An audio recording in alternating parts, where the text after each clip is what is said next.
Welcome to Toffee TV. It's the Everton News Daily. It's the 7th of March 2018. The main story today is Mason Holgate is unlikely to face any punishment for the homophobic tweets that he tweeted as a 15 and 16-year-old.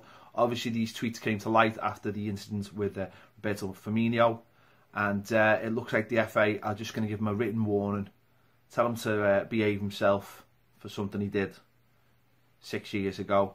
And we'll all get on with it. Obviously, this is this obviously came to light after the Firmino incident, which was dismissed. But obviously, the FA said that was reported fairly and in a good nature. So he's not going to get any punishments, and it's good news. It's common sense all round. After Liverpool fans went through loads and loads of tweets till they found some evidence of some wrongdoing. Mason Holgate has had to delete his Twitter account since, but it looks like common sense, as I say, will prevail, and they'll give him a little slap on the wrist and tell him not to do it again, which he won't because he hasn't got a Twitter account. So we all move on, and that's it, and hopefully that is the end of it. Moving on, Sam Allardyce has spoken out about Nikola Vlasic. Remember him? Vlasic? Remember? Bought him in the season, played some games, scored some goals. Allardyce come in, he played, don't see him, plays, don't see him, plays, don't see him. Anyway, he said it's been a difficult season for him.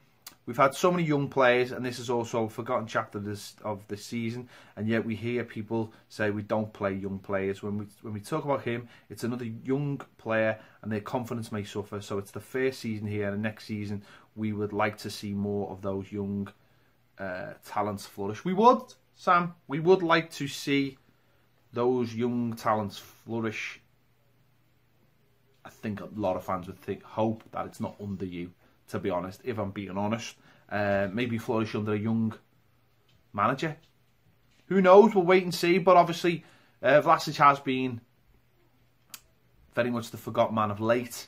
A lot of the young players have sort of dipped in and out recently, but Vlasic has had a game in and then several games out, and I don't see how that can possibly help him in his Everton career. But you know, the managers and the coaches and all the rest of it know best, apparently, and they will leave players out for their own development, as we've seen, you know, the likes of Dominic Calvert-Lewin out the team recently, Mason Holgate, Tom Davies for a time. Apparently, it's the best thing for them. Apparently, that's not for me to talk about. Everton have been linked with a player moving away, a player moving to Italy. The player is Romero Funes Mori. He's been linked with a move to Lazio.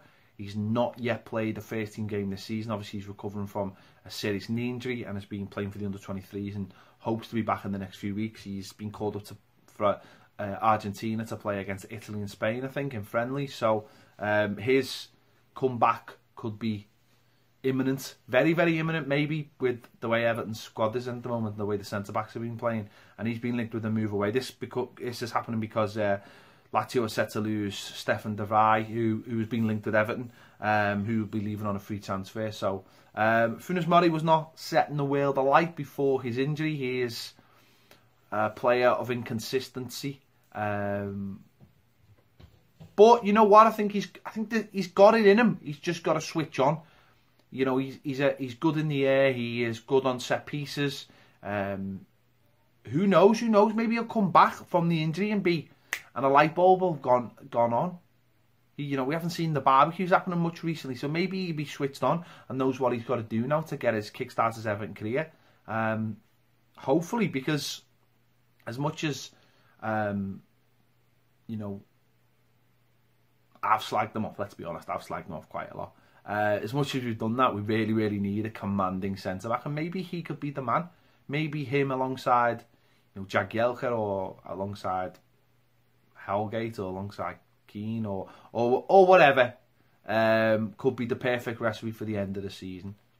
We'll wait and see. But he's been linked away from Everton to Lazio in the Italian media. And finally today, Idrissa Gana Gueye and Oumar Niasse have been called up for Senegal for the national team to play against Uzbekistan and Bosnia-Herzegovina. I wonder if Besic will be playing for Bosnia, because he's been playing so well recently for Middlesbrough. It's the first time that Oumar Niasse has been called up since May 2016. He's played 3 times and scored 1 goal, and it really is it's a reward for all the hard work this season. And you know, who knows? Could he force himself into the World Cup? Could Niasse, after everything that's happened to him, cap off this season, which has been probably personally good for him? Could he cap it off with going to the World Cup? This could be a big boost for us, because Niasse could fight and scrap now for the whole of the season. I'm not saying he doesn't anyway, but this could really give him that extra push. You know, the carrot of a World Cup to throw, you know, everything into the last 9 games at Everton. Let's hope so. Let's really hope so. Let's hope he does it, and let's hope he gets to play in the World Cup, because that would be an absolutely amazing season. Starting the season with no Loche, you know, no chance of playing for Everton, and then plays games, scores goals, and ends up in the World Cup. That would be an amazing story. That is what football is all about. This has been the Everton News Daily. Thank you for watching. I'll see you later.